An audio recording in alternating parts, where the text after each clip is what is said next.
Entonces llegaron al otro lado del lago, a la región de los Gerasenos.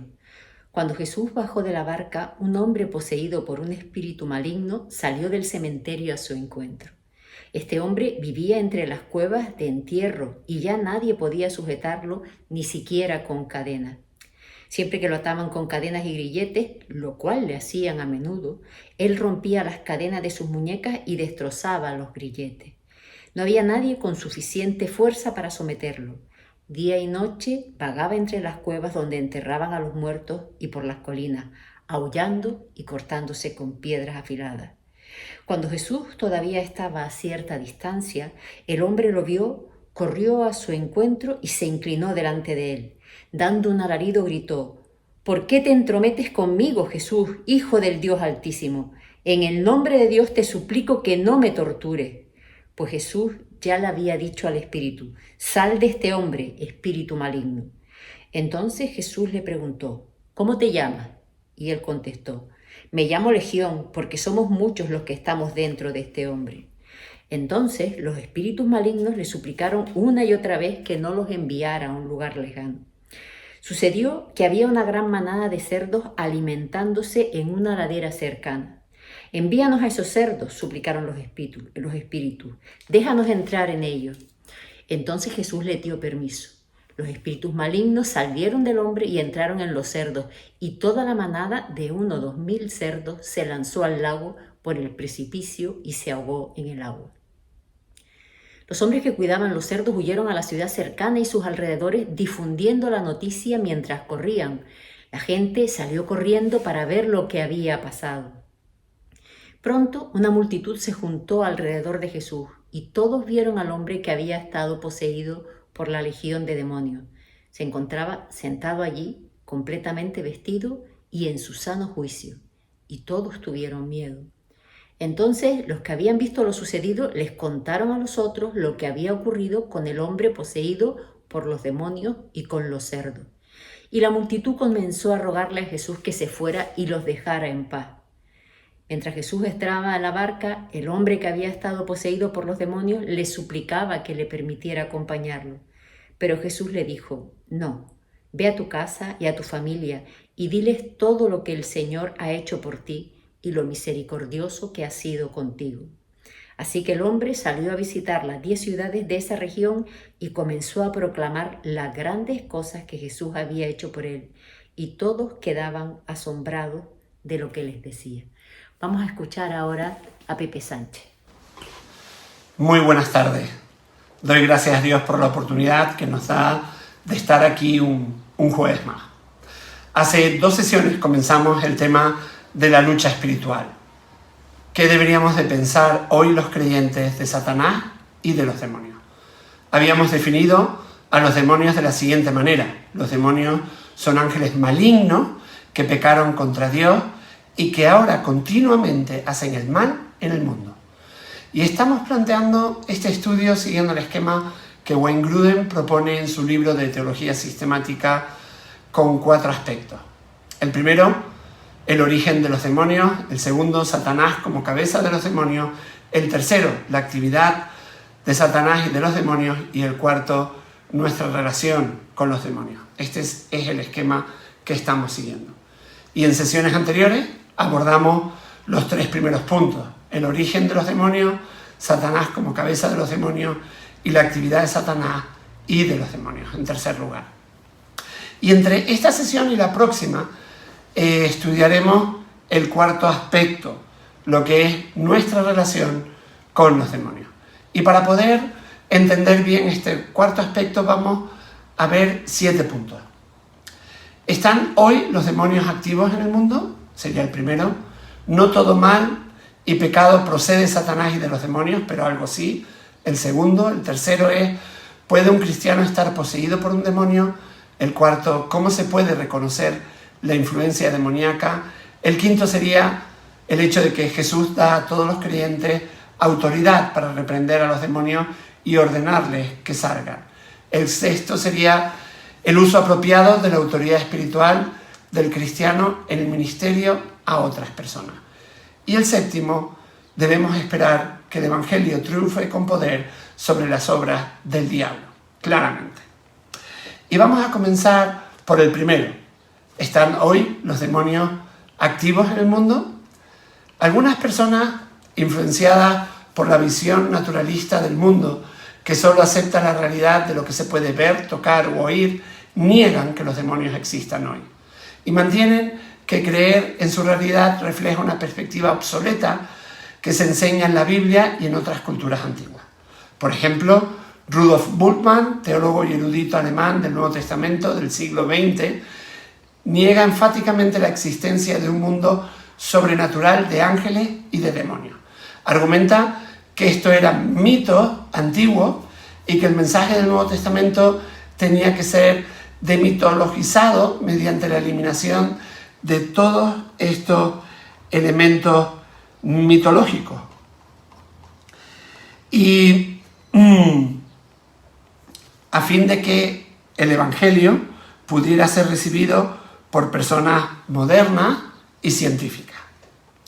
Otros han pensado que el equivalente contemporáneo, por cierto inaceptable, a la actividad demoníaca mencionada en las Escrituras es la influencia poderosa y a veces maligna de organizaciones y estructuras en nuestra sociedad actual.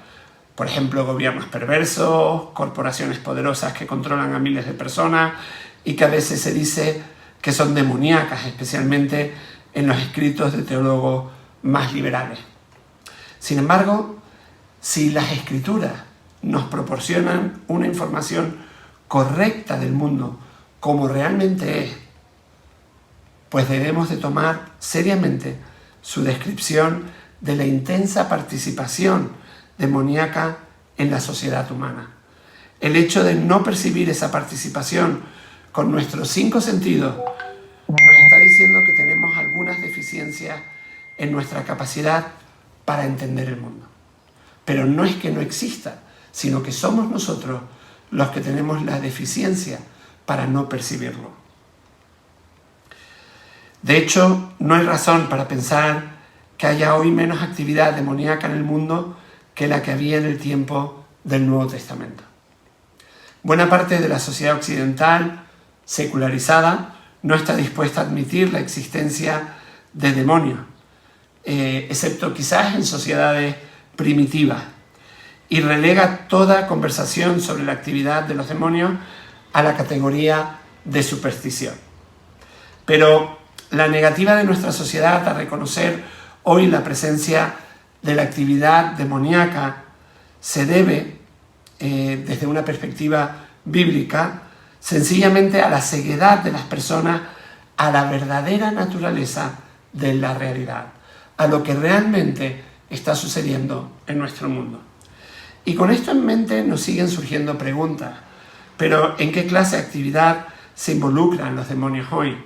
¿Hay algunas características distintivas que nos permitan a nosotros reconocer la actividad demoníaca cuando tiene lugar? Son preguntas que vamos a seguir respondiendo en estas 2 sesiones que tenemos por delante. Nuestro segundo punto es que no todo el mal y pecado procede de Satanás y de los demonios. Evidentemente, algo sí. Y si pensamos en el hincapié general de las epístolas del Nuevo Testamento, nos damos cuenta del poco espacio que se dedica a hablar de la actividad demoníaca en la vida de los creyentes, o de métodos, por ejemplo, para resistir o oponerse a tal actividad.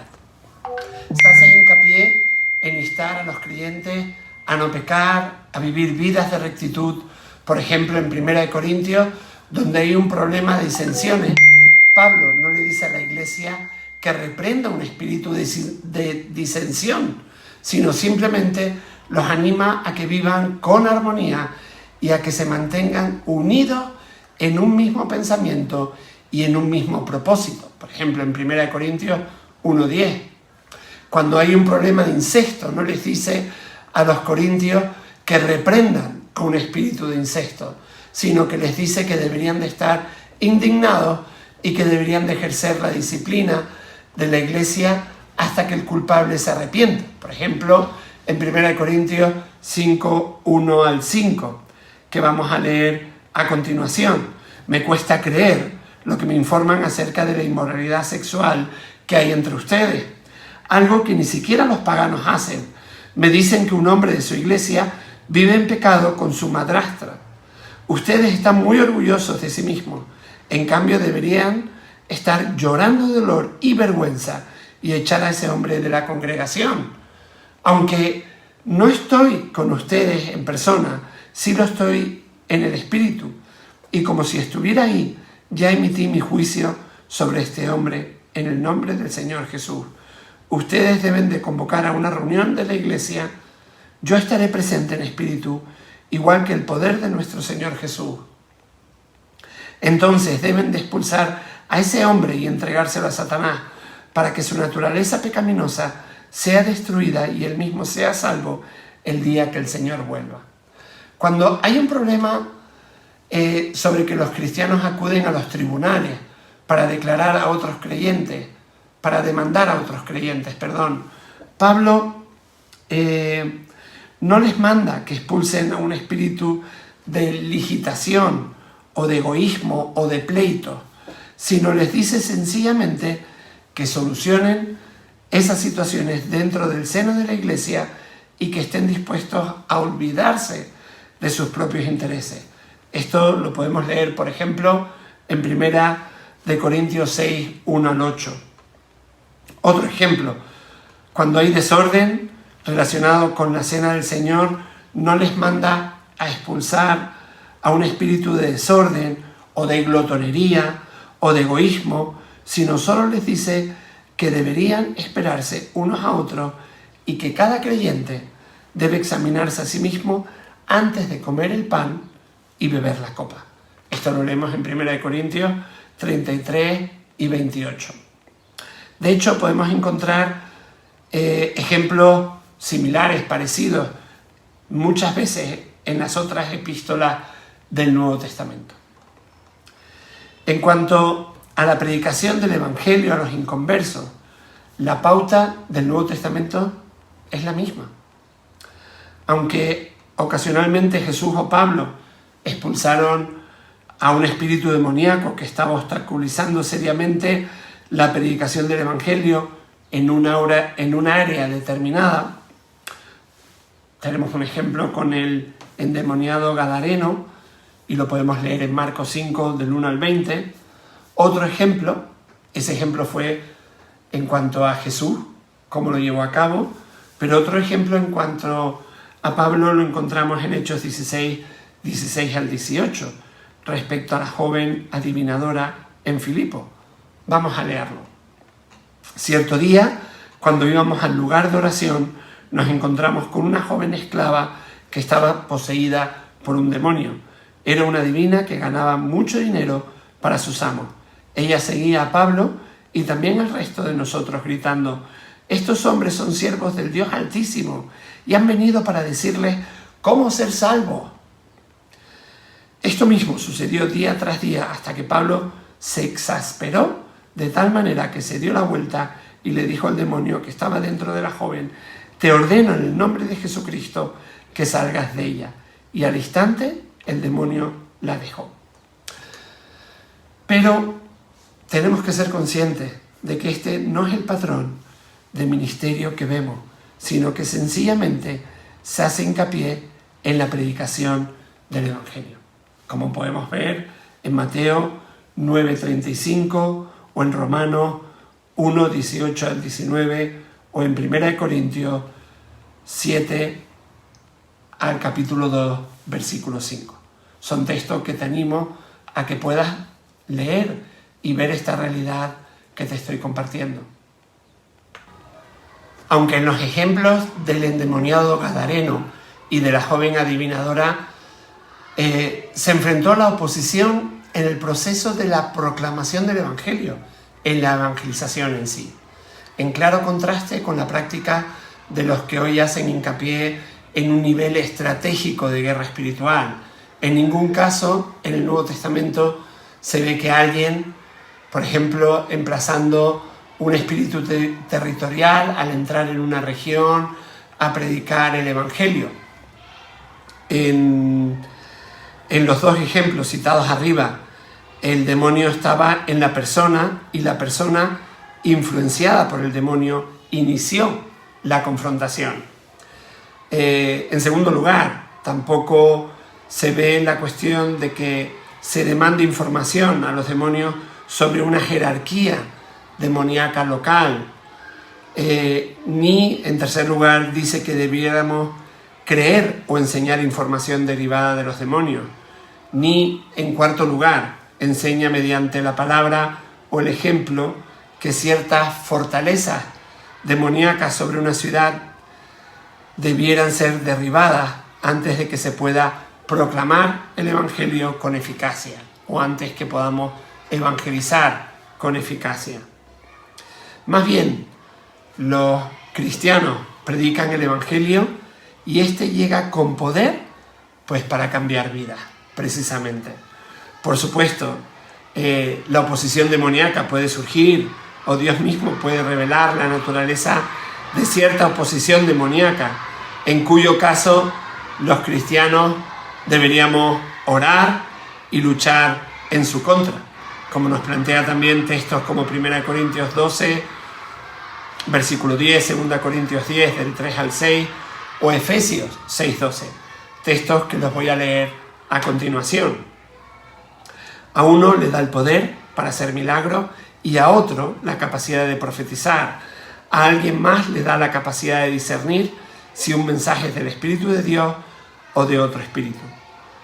Todavía a otro se le da la capacidad de hablar en idiomas desconocidos, mientras que a otro se le da la capacidad de interpretar lo que se está diciendo. 1 Corintios 10, 12. Seguimos leyendo en 2 Corintios 10, 3 al 6. Somos humanos, pero no luchamos como lo hacen los humanos. Usamos las armas poderosas de Dios, no las del mundo, para derribar la fortaleza del razonamiento humano y para destruir argumentos falsos. Destruimos todo obstáculo de arrogancia que impide que la gente conozca a Dios. Capturamos los pensamientos rebeldes y enseñamos a las personas a obedecer a Cristo. Y una vez que ustedes lleguen a ser totalmente obedientes, castigaremos a todo el que siga en desobediencia. Y leemos en tercer lugar en Efesios 6 al 12, pues no luchamos contra enemigos de carne y hueso, sino contra gobernadores malignos y autoridades del mundo invisible, contra fuerzas poderosas de este mundo tenebroso y contra espíritus malignos de los lugares celestiales. Por tanto, aunque el Nuevo Testamento reconoce claramente la influencia de la actividad demoníaca en el mundo, e incluso, como veremos, sobre la vida de los creyentes, su enfoque prioritario en cuanto a la evangelización y el crecimiento cristiano está en las decisiones y acciones tomadas por las personas mismas. Como podemos leer también en Gálatas 5, 16 al 26, o en Efesios 4, 1 al 6, o Colosenses 3, 1 al capítulo 4, versículo 6. Son textos que puedes leer y ver cómo esto que te estoy comentando es una realidad también. Del mismo modo, este debería de ser precisamente el enfoque prioritario de nuestros esfuerzos. Hoy, cuando nos esforzamos por crecer en santidad y fe y vencer los deseos y acciones pecaminosos que permanecen en nuestra vida. Después, al acabar, también le puedes sumar esos textos a leer Romanos 6, 1 al 23, porque esa es la idea. Vencer los deseos y acciones pecaminosos que permanecen en nuestra vida y vencer las tentaciones que vienen en contra nuestra de parte de un mundo que no cree, como leemos en 1 Corintios 10, 13. Por tanto, tenemos que aceptar nuestra propia responsabilidad de obedecer al Señor y no pasar la culpa de nuestros propios fallos a alguna fuerza demoníaca. Creo que está claro, ¿verdad? No obstante, un cierto número de pasajes muestra que los autores del Nuevo Testamento estaban claramente o eran claramente conscientes de la presencia de influencias demoníacas en el mundo y en la vida de los mismos cristianos. Al escribir a la iglesia en Corinto, que estaba llena de templos dedicados a la adoración de ídolos, Pablo dijo que cuando los paganos ofrecen sacrificios, lo hacen para los demonios, no para Dios. 1 Corintios 10:20. Situación que era cierta no solo en Corinto, sino en casi todas las otras ciudades en el antiguo mundo mediterráneo. Pablo también advirtió que en los últimos tiempos algunos abandonarán la fe para seguir a inspiraciones engañosas y doctrinas diabólicas, 1 Timoteo 4:1, y que esto llevaría a prohibiciones del matrimonio y evitar ciertos alimentos, todo lo cual Dios lo ha creado bueno, decía Pablo. De manera que vemos que algunas doctrinas tienen origen demoníaco. En 2 Timoteo, Pablo da a entender que los que se oponen a la sana doctrina han sido atrapados por el diablo para que hagan su voluntad, como podemos leer a continuación. Un siervo del Señor no debe andar peleando, más bien debe ser amable con todos, capaz de enseñar y no propenso a irritarse. Así, humildemente debe corregir a los adversarios, con la esperanza de que Dios les conceda el arrepentimiento para conocer la verdad, de modo que se despierten y escapen a la trampa en que el diablo los tiene cautivos, sumisos a su voluntad. 2 Timoteo 2, 24 al 26.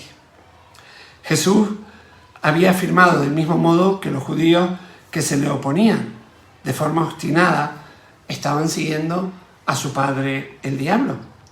Leemos también en Juan 8:44, ustedes son de su padre el diablo, cuyos deseos quieren cumplir. Desde el principio, este ha sido un asesino y no se mantiene en la verdad, porque no hay verdad en él. Cuando miente, expresa su propia naturaleza, porque es un mentiroso. Él es el padre de la mentira. Y en la primera epístola de Juan se hace hincapié de una forma más explícita en que las acciones hostiles de los incrédulos tienen una influencia demoníaca o a veces de origen demoníaco. Él hace una declaración general de que el que practica el pecado es del diablo. 1 Juan 3:8. Y continúa diciendo en 1 Juan 3:10, así distinguimos entre los hijos de Dios y los hijos del diablo.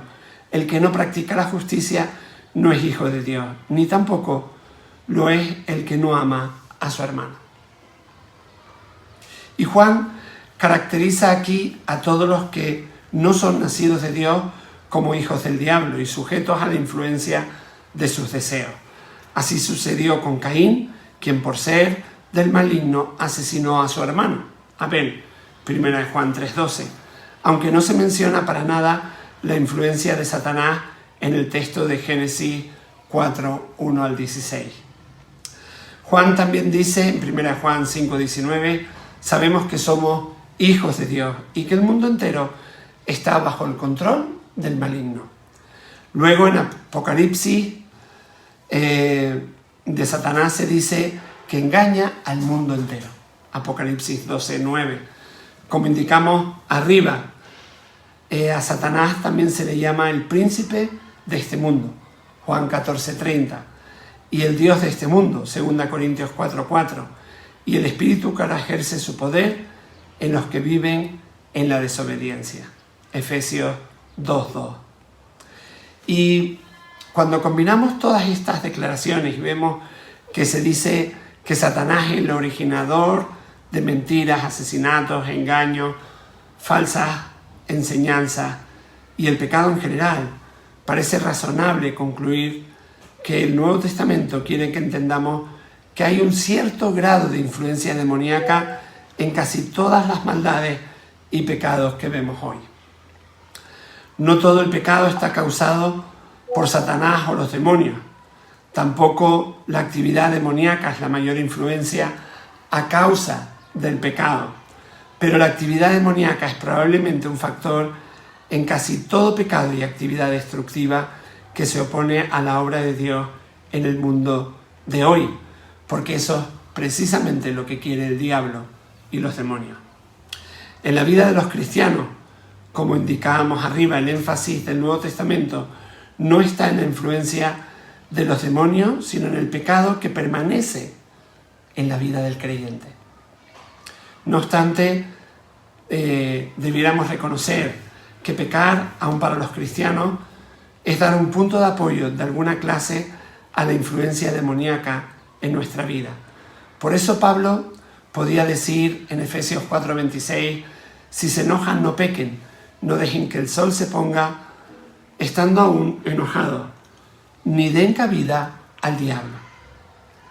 El enojo injusto puede aparentemente dar oportunidad al diablo o a los demonios para ejercer alguna clase de influencia negativa en nuestra vida.